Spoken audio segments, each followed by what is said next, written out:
প্রথম আসরেই সমর্থক ও সামাজিক মাধ্যমে আলোড়ন তৈরি করলেও মাঠের পারফরম্যান্সে প্রত্যাশা পূরণ করতে পারেনি ঢাকা ক্যাপিটালস। নতুন করে 5 বছরের জন্য ফ্র্যাঞ্চাইজি পাওয়ায় মেগা পরিকল্পনা নিয়ে মাঠে নেমেছে ম্যানেজমেন্ট। এবার বড় স্বপ্ন দেখছে ক্যাপিটালস ফ্যামিলি। দেশি বিদেশি তারকা ক্রিকেটারের সমৃদ্ধ ঢাকা ক্যাপিটালস স্কোয়াড। কোচিং প্যানেলে আছেন অভিজ্ঞ কোচ।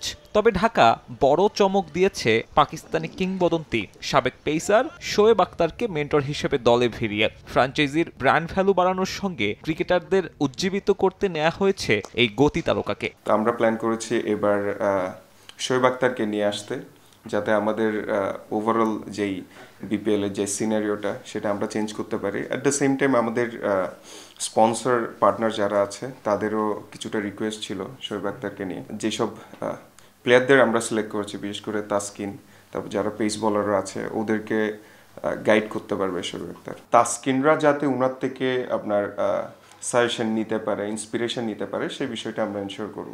ঢাকা ক্যাপিটালসের প্রথম বিদেশি সাইনিং ছিলেন English batter Alex Hales. IL টি-20তে ব্যস্ত থাকায় কিছুটা শঙ্কা আছে তাকে শুরু থেকে পাওয়া নিয়ে। তবে তার বিকল্প এরই মধ্যে চূড়ান্ত করেছে ঢাকা ক্যাপিটালস। আফগান ব্যাটার রাহমানুল্লাহ গুরবাজকে স্কোয়াডে নিয়েছে দলটি। অ্যাটলিস্ট মানে অ্যালেক্স যদি নাও আসতে পারে প্রথমের দিকের ম্যাচে, সিমিলার টাইপের আরেকজন বিগ প্লেয়ার ডেফিনেটলি আসবে। আসলে আমরা কন্ট্রাক্ট করেছি হচ্ছে গুরবাজের সাথে, কারণ গুরবাজ অথবা অ্যালেক্স হেলস এনিওয়ান যদি আপনার আমরা ওনাদের গ্রুপ পর্বের পরপরই যদি যে কোনো একজনকে পাই, সেটা আমাদের জন্য একটা প্লাস পয়েন্ট। গেল আসরের পারফরমেন্স হতাশ করেছে টিম ম্যানেজমেন্টকে। তবে নতুন মৌসুমে লক্ষ্য চ্যাম্পিয়ন হওয়া, তাই দলের প্রতিটি বিভাগের জন্যই বিকল্প ক্রিকেটার দলে নিয়েছে ক্যাপিটালস।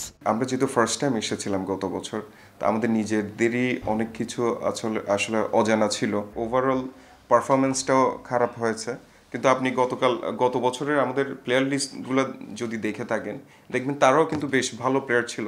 তো আমরা আশাবাদী ছিলাম যে ভালো একটা পারফরমেন্স আমরা দিতে পারবো, কিন্তু আনফর্চুনেটলি আমরা দিতে পারিনি।